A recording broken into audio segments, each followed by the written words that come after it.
Hello my dear friends, I hope you all are very happy guys. इस video में हम जानेंगे पंचायती राज system के बारे में। इंडिया में के अंदर में पंचायती राज सिस्टम कैसे आया, क्या होता है पंचायती राज सिस्टम, तो इसके टोटल इसके ऊपर में डिस्कस करेंगे in brief. Okay, so let's have a look. यदि आप चैनल पर नए हैं तो please subscribe my channel and if you like then share, you don't like don't share it, but if you like and if this video is really a little bit helpful to you, please share and like. Okay, so let's have a look. Guys, first of all try to understand the government system जो होता है। किसी भी सरकार, कोई भी घर या किसी भी ऑर्गेनाइजेशन को चलाने के लिए क्या एक वहाँ पे सेंट्रल गवर्नमेंट होना ज़रूरी है, मतलब सेंट्रल एडमिनिस्ट्रेशन होना ज़रूरी है। तो इसलिए क्या है, यूनियन गवर्नमेंट या स्टेट गवर्नमेंट, किसी भी गवर्नमेंट की बात करें तो वो एक हायरार्किकल सिस्टम में बटा हुआ है, ऊपर से नीचे की तरफ, या आप नीचे से ऊपर की तरफ हायरार्किकल सिस्टम में बना सकते हैं। तो यदि हम बात करें लोकल गवर्नमेंट की, तो लोकल गवर्नमेंट, अब चूँकि हम पंचायती राज सिस्टम के बारे में पढ़ रहे हैं, तो पंचायती राज सिस्टम लोकल गवर्नमेंट के अंदर में आती है। यदि लोकल गवर्नमेंट को दो भागों में डिवाइड करते हैं, यदि सिटीज़ की बात करें, सिटी या मेट्रोपोलिटन सिटीज़ की बात करें तो उसके अंदर क्या होता है, म्यूनसिपैलिटी होती है। और गांव की बात करें तो गांव के अंदर क्या होता है, पंचायती राज सिस्टम चलता है। ओके, तो आज जो हम बात करने जा रहे हैं पंचायती राज सिस्टम, ये गांव के अंदर, ओके, गांव में कैसे एडमिनिस्ट्रेशन होता है गांव लेवल पे, और उससे बढ़ते हुए हायरार्किकल पे, राइट गाइस। मुझे उम्मीद है ये आप जो स्क्रीन पे देख रहे हैं इनको आप अच्छी तरह से पहचानते होंगे। ये है अशोक मेहता, बलवंत राय मेहता। एक तो ऊपर में सबसे बलवंत राय जी मेहता और दूसरा अशोक मेहता। गाइस क्या हुआ, 47 के बाद, आज़ादी के बाद 57 के करीब में क्या हुआ, गवर्नमेंट ने एक कमेटी बैठाई कि जो भी हम कम्युनिटी डेवलपमेंट प्रोग्राम के अंदर जो भी हम फंड दे रहे हैं उसका सही यूटिलाइजेशन हो पा रहा है कि नहीं, यदि यूटिलाइजेशन हो रहा है तो कितना हो रहा है, डेवलपमेंट हो पा रहा है कि नहीं, सही प्रोग्राम फंडिंग का इस्तेमाल किया जा रहा है कि नहीं, ये सब जांच पड़ताल करने के लिए, एग्जामिन करने के लिए एक कमेटी बैठाई गई जिसको बलवंत राय मेहता कमेटी के नाम से जाना गया। क्यों? क्योंकि उस समय बलवंत राय जी मेहता जो थे वो चेयरमैन थे इस कमेटी के। तो इस कमेटी को एक टास्क दिया गया कि आप रिपोर्ट तैयार करके बताइए कि कितना जो प्रोग्राम एग्जीक्यूट हो रहा है, जो गवर्नमेंट फंड दे रहे हैं उसका कितना इस्तेमाल हो रहा है और क्या क्या इसमें इम्प्रूवमेंट किया जा सकता है। तो Balwant Rai ji Mehta committee, I hope you आपको समझ में आ गया होगा।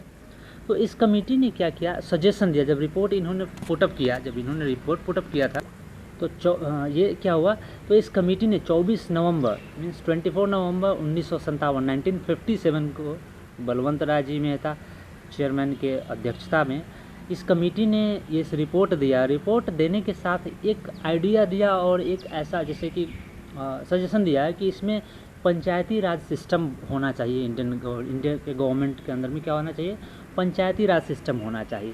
तो 1957 में इन्होंने सजेशन दिया था कि इसने बलवंत राय मेहता कमेटी एग्ज़ाम के लिए बहुत ही इंपॉर्टेंट है, यू गाइज रिमेंबर इट। ये बलवंत राय मेहता कमेटी ने ही सजेशन दिया था, आइडिया दिया था किस चीज़ का, पंचायती राज सिस्टम का इंडिया के अंदर में होना चाहिए करके। ओके, इसके अंतर्गत क्या था अब उस पर डिस्कस करते हैं। गाइज यदि बात करें इसका पर्पस क्या था, पंचायती राज सिस्टम जो पहले दिया गया या प्रपोजल दिया गया बलवंत राय मेहता कमेटी के द्वारा, तो इसका क्या इससे क्या फ़ायदा था। अगर इसकी बात करें तो उसमें मेन फ़ायदा दिखलाया गया था कि जितने भी लोकली प्रॉब्लम होते हैं, लोकल जो इश्यू होते हैं उसको सेटल डाउन करने के लिए, साथ में जो है जो लोगों का, जनता का पॉलिटिकली कॉन्शियसनेस उनका बढ़े, पॉलिटिकली अवेयरनेस बढ़े, इस चीज़ को बूस्टअप करने के लिए यह जो है पंचायती राज सिस्टम का प्रपोजल दिया गया। इसके अंतर्गत look at here local government को दो भागों में डिवाइड किया है, एक म्यूनसिपैलिटी, दूसरा पंचायती। तो यहाँ पे पंचायत राज सिस्टम पढ़ रहे हैं, म्यूनसिपैलिटी नहीं पढ़ रही। इसमें भी तीन सबसे हेड जो होता है, म्यूनसिपल कॉर्पोरेशन होता है, म्यूनसिपल काउंसिल उसके नीचे होता है, और नगर पंचायत होता है, नगर का, उस डिस्ट्रिक्ट का या उस सिटी का। तो हम यहाँ सेकेंड वाले रॉ में देखिए आप, पंचायती राज सिस्टम को भी तीन भागों में डिवाइड किया गया। सबसे नीचे वाले हिस्से को, ग्राउंड लेवल को बोला गया विलेज पंचायत, और उसके ऊपर इंटरमीडिएट पंचायत या ब्लॉक लेवल, जो ब्लॉक लेवल में सबसे नीचे गांव का लेवल, उसके ऊपर ब्लॉक और उसके ऊपर डिस्ट्रिक्ट लेवल। तो तीन भागों में डिवाइड किया गया, इसीलिए इसको 3 टायर सिस्टम भी कहा गया। आई hope you understand, 3 tier system भी कहा गया इसको, पंचायती राज सिस्टम को। ओके, देखिए इस तरीके से 3 टायर सिस्टम में डिवाइड किया गया पंचायती राज सिस्टम को। सबसे नीचे इसमें रखा गया ग्राम पंचायत, ग्राम लेवल में। ग्राम पंचायत क्या होगा, ग्राम लेवल में, मतलब विलेज लेवल में होगा ग्राम पंचायत। ब्लॉक लेवल में होगा पंचायत समिति और डिस्ट्रिक्ट लेवल में होगा जिला परिषद। ओके, इस 3 अलग अलग कैटेगरी में डिवाइड किया गया और इसको 3 टायर सिस्टम कहा गया। यही पंचायती राज सिस्टम है। पंचायती राज सिस्टम को तो कितने भागों में डिवाइड किया गया? 3 भागों में डिवाइड किया गया। ओके, विलेज लेवल पे, दूसरा ब्लॉक लेवल पे, तीसरा डिस्ट्रिक्ट लेवल पे। तो विलेज लेवल पे क्या होता है? विलेज ग्राम पंचायत होता है, विलेज पंचायत। और ब्लॉक लेवल पे पंचायत समिति। आप देखते भी हैं अपने गांव में पंचायत समिति का इलेक्शन होता है। आपके गांव से भी लोग खड़े होते होंगे। तो पंचायत समिति ब्लॉक लेवल पे हो। और डिस्ट्रिक्ट लेवल पे जैसे जिला परिषद का जो इलेक्शन होता है आप देखते हैं। तो डिस्ट्रिक्ट लेवल पे कौन है? जिला परिषद। तो इसको क्या बोला गया? 3 टायर सिस्टम या पंचायती राज सिस्टम के नाम से जाना गया। तो ये बलवंत राय मेहता कमेटी के अंतर्गत ये जो पास किया गया है, तो सबसे पहले अगर भारत के अंदर में बात करें तो सबसे पहले राजस्थान ने अडॉप्ट किया था इस पंचायती राज सिस्टम को। राजस्थान के नागौर डिस्ट्रिक्ट है, राजस्थान में नागौर डिस्ट्रिक्ट है। अक्टूबर 2 1959 में 2 अक्टूबर 1959 को सबसे पहले राजस्थान ने इस पंचायती राज सिस्टम को अडॉप्ट किया था और भारत का सबसे पहला राज्य बना पंचायती राज सिस्टम अडॉप्ट करने वाला। कौन सा डिस्ट्रिक्ट? नागौर डिस्ट्रिक्ट।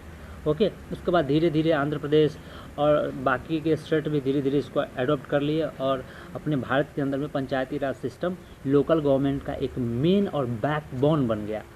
ओके, और इसके ऊपर गवर्नमेंट ने बलवंत राय जी मेहता के लिए एक स्टाम्प टिकट भी इश्यू किया। आप देख सकते हैं 300 टिकट पे इनका फोटोग्राफ्स।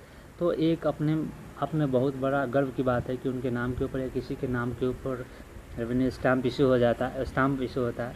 तो इनका देन है कि आज ये पंचायती राज सिस्टम हमारे इंडिया के अंदर में पूरे भारत में बहुत ही बेहतरीन तरीके से काम हो रहा है। ग्राउंड लेवल पे काम हो रहा है या नहीं हो रहा है, इसका सही जांच पड़ताल हमें ग्राउंड लेवल से ही मिलेगा। तो इस चीज़ यदि मान लें कि एनी प्रोग्राम्स और any fund that is coming from central government to the states and to the local government, is that functioning properly और नॉट, वहाँ पे प्रॉपर तरीके से उसका यूटिलाइजेशन हो रहा है या नहीं हो रहा है, उसका सही जगह पे इस्तेमाल हो रहा है कि नहीं हो रहा है, उसका सही जांच पड़ताल या सही तरीके से उसका यूटिलाइजेशन कौन करेगा? ग्राउंड लेवल पे जो नीचे से शुरू हो रहा है, तो ग्राउंड लेवल में कौन हो गया? ग्राम पंचायत हो गया। उससे ऊपर ब्लॉक लेवल में बढ़ते हैं, तो ब्लॉक के अंदर बहुत सारे गांव होते हैं। एक डिस्ट्रिक्ट के अंदर में इतने सारे ब्लॉक होते हैं।